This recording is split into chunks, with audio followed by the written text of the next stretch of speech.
Telangana cabinet సమావేశం ప్రారంభమైంది. స్థానిక సంస్థల ఎన్నికల్లో బీసీ రిజర్వేషన్లు డెడికేషన్ కమిటీ నివేదికలపై మంత్రివర్గం చర్చించనుంది. సభలో చట్ట సవరణ చేయాలని భావిస్తోంది ప్రభుత్వం.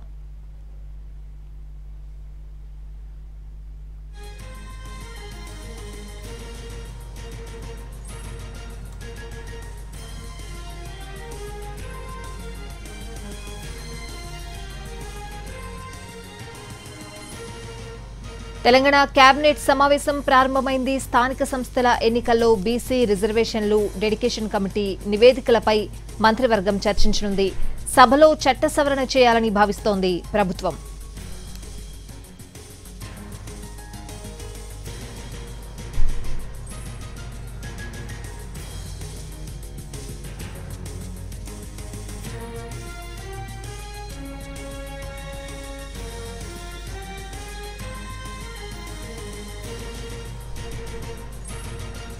తెలంగాణ కేబినెట్ సమావేశం ప్రారంభమైంది. స్థానిక సంస్థల ఎన్నికల్లో బీసీ రిజర్వేషన్లు డెడికేషన్ కమిటీ నివేదికలపై మంత్రివర్గం చర్చించనుంది. సభలో చట్ట సవరణ చేయాలని భావిస్తోంది ప్రభుత్వం.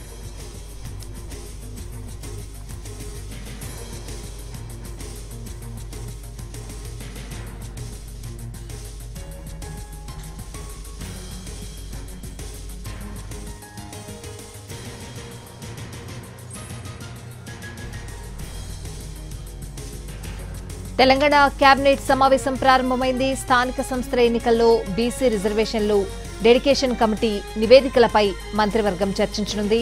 సభలో చట్ట సవరణ చేయాలని భావిస్తోంది ప్రభుత్వం.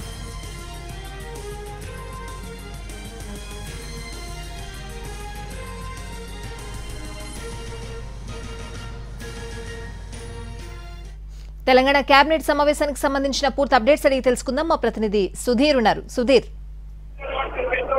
తెలంగాణ కేబినెట్ సమావేశం ముఖ్యమంత్రి రేవంత్ రెడ్డి అధ్యక్షతన కాసేపటి క్రితం అసెంబ్లీలోని కమిటీ హాల్లో ప్రారంభమైంది.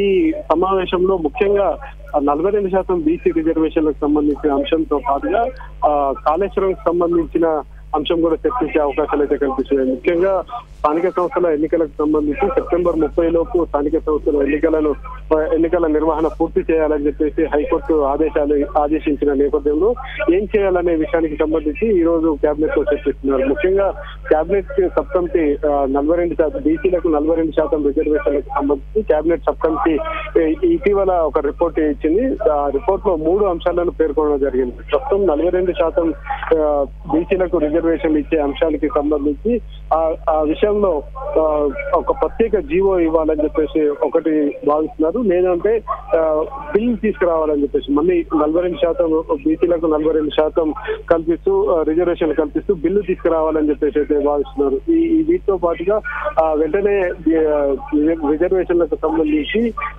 ఒక ప్రత్యేక జీవో తీసుకొస్తే ఆ జీవో ప్రకారం ముందుకు వెళ్ళాలని చెప్పేసి కూడా 3 అంశాలను కూడా ఇందులో చర్చిస్తున్నారు. ఇవే కాకుండా ఇటీవల కాలంలో ఎవరైతే 2 శాసనమండలి సభ్యులకు సంబంధించి సుప్రీంకోర్టు ఇచ్చిన తీర్పు ఏదైతే ఉందో దీనికి సంబంధించి అంటే కోదండరాం కావచ్చు, ప్రొఫెసర్ కోదండరాం కావచ్చు, అమీర్ అలీ ఖాన్ ఇద్దరి సభ్యత్వాన్ని కూడా సుప్రీంకోర్టు రద్దు చేస్తూ ఉత్తర్వులు ఇచ్చింది.